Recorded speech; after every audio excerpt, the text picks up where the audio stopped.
S'il fallait retenir une image de ce voyage, je dirais que je retiendrais le pape et les responsables religieux irakiens à Our, dans la plaine d'Our.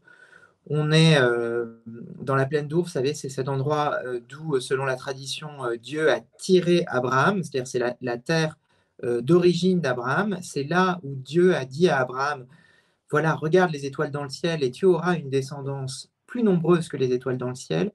Et c'est à cet endroit que le pape et les différents responsables religieux irakiens, donc de toutes les religions, à la fois des grands monothéismes et des religions de petites minorités irakiennes comme les Kakaï, les Yézidis, les Zoroastriens, se sont réunis.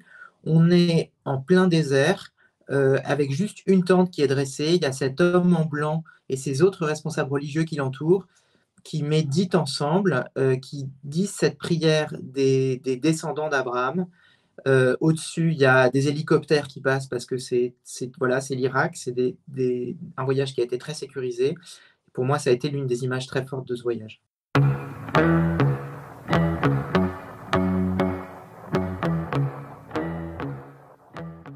S'il fallait retenir une phrase de ce voyage, je dirais que je retiendrais cet appel du pape « Vous n'êtes pas seul ».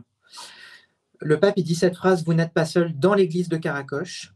L'église de Karakoche, l'église de l'Immaculée Conception. Vous savez, Karakoche, c'est cette ville qui a été occupée entre 2014 et 2017 par l'État islamique. L'État islamique a voulu éradiquer, exterminer les chrétiens. Ils sont partis à toute vitesse en 2014 lorsque Daesh est arrivé et la ville a été libérée en 2017. Ils ont retrouvé une ville en 2017 dévastée, des églises détruites. Et cette église de l'Immaculée Conception était utilisée à la fois comme un stand de tir et à la fois comme une prison. Et donc le pape y est entré dans une Karakoche qui était complètement descendue dans les rues pour l'accueillir.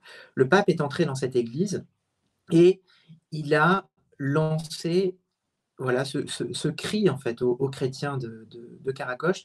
Vous n'êtes pas seuls, l'église est avec vous, le monde est avec vous, reconstruisez-vous du lien qu'ont eu vos anciens avec cette terre, reconstruisez, croyez-y, ne partez pas. Voilà, c'était un appel très puissant aux chrétiens d'Irak et aux chrétiens d'Orient plus généralement à rester sur cette terre où ils ont une histoire si longue et si essentielle.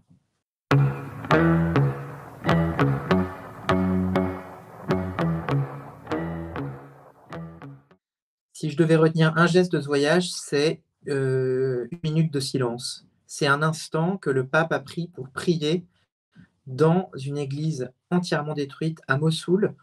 Mossoul, c'est l'ancien fief de l'État islamique en Irak, même l'ancienne capitale, disait-il, de l'État islamique.